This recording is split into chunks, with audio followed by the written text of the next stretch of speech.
सभी को नमस्कार। स्पेशल एजुकेशन यूट्यूब चैनल में सभी का हार्दिक स्वागत है। आप देख रहे हैं कर्मचारियों के लिए खुशखबरी। रिटायरमेंट आयु में 2 वर्ष की बढ़ोतरी, कैबिनेट बैठक में मिली मंजूरी। सरकार ने लाखों कर्मचारियों को बड़ी खुशखबरी देते हुए रिटायरमेंट की आयु में 2 वर्ष की बढ़ोतरी को मंजूरी दे दी है। मोदी सरकार के नेतृत्व में हुई कैबिनेट बैठक में सरकारी कर्मचारियों की रिटायरमेंट आयु में 2 वर्ष की बढ़ोतरी को मंजूरी प्रदान कर दी है। मोदी सरकार के इस निर्णय से लाखों सरकारी कर्मचारियों को फायदा होगा और वे अब 60 की जगह 62 वर्ष की उम्र तक नौकरी कर सकेंगे।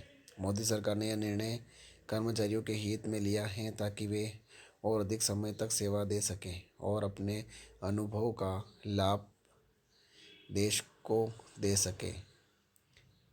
भारत सरकार ने एक बड़ा फैसला लेते हुए केंद्रीय कर्मचारियों की रिटायरमेंट आयु में 2 वर्ष की बढ़ोतरी करने का निर्णय लिया है।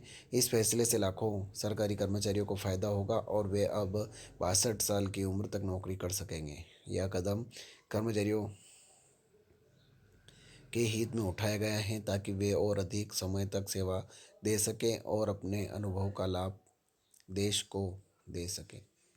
रिटायरमेंट आयु रिटायरमेंट की आयु में बढ़ोतरी के फैसले से न केवल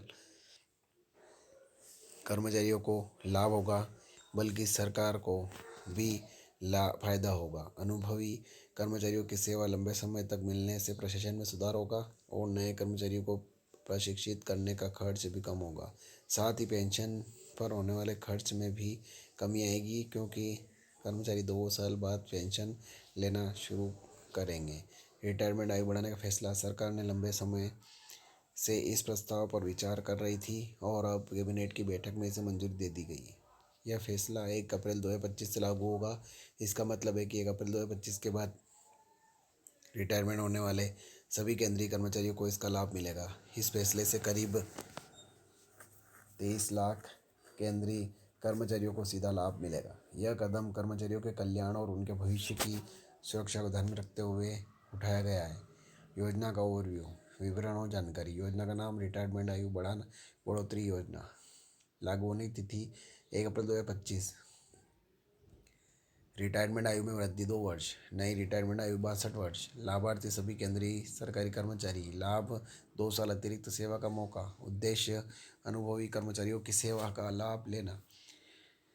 रिटायरमेंट आयु बढ़ाने के कारण। सरकार ने फैसला कई कारणों से लिया है। जीवन प्रत्याशा में वृद्धि। पिछले कुछ दशकों में भारतीयों की औसत आयु बढ़ी है। 1995 में जहां यह 6.14 वर्ष थी, वहीं 2024 में बढ़कर 72.24 वर्ष हो गई है।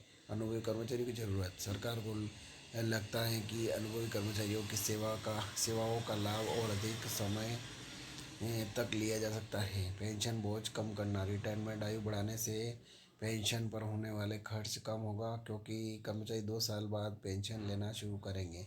प्रशासनिक सुधार। अनुभवी कर्मचारी के रहने से प्रशासन में निरंतरता बनी रहेगी और काम की गुणवत्ता में सुधार होगा। किन कर्मचारियों को मिलेगा लाभ? यह फैसला सभी केंद्रीय सरकारी कर्मचारी पर लागू होगा। इसमें शामिल हैं सभी मंत्रालयों और विभागों के कर्मचारी, केंद्रीय सार्वजनिक उपक्रमों के कर्मचारी, स्वायत्त संस्थाओं के कर्मचारी और केंद्रीय विश्वविद्यालय के शिक्षकों और कर्मचारी। हालांकि यह फैसला राज्य सरकार के कर्मचारी पर लागू नहीं होगा। राज्य सरकारें अपने कर्मचारियों के लिए अलग से फैसला ले सकती हैं।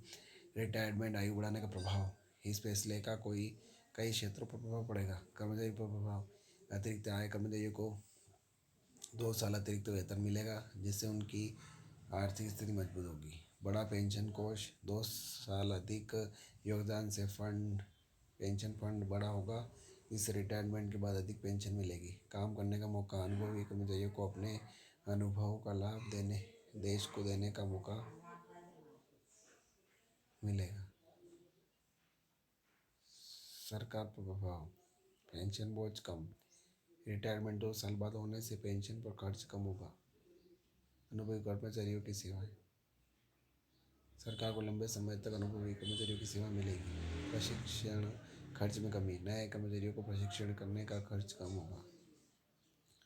युवाओं पर प्रभाव।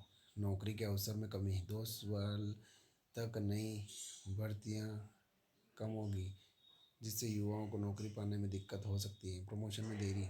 मौजूदा कर्मचारियों के लिए प्रमोशन में 2 साल की देरी हो सकती है। रिटायरमेंट आयु बढ़ाने के फायदे। इस फैसले के कई फायदे हैं। अनुभव का लाभ। अनुभवी कर्मचारियों को ज्ञान और अनुभव देश के काम आएगा। आर्थिक लाभ। कर्मचारियों को 2 साल अतिरिक्त वेतन मिलेगा, जिससे उनकी आर्थिक स्थिति मजबूत होगी। पेंशन फंड में वृद्धि। 2 साल अधिक योगदान में पेंशन फंड बड़ा होगा। सरकार खर्च में कमी।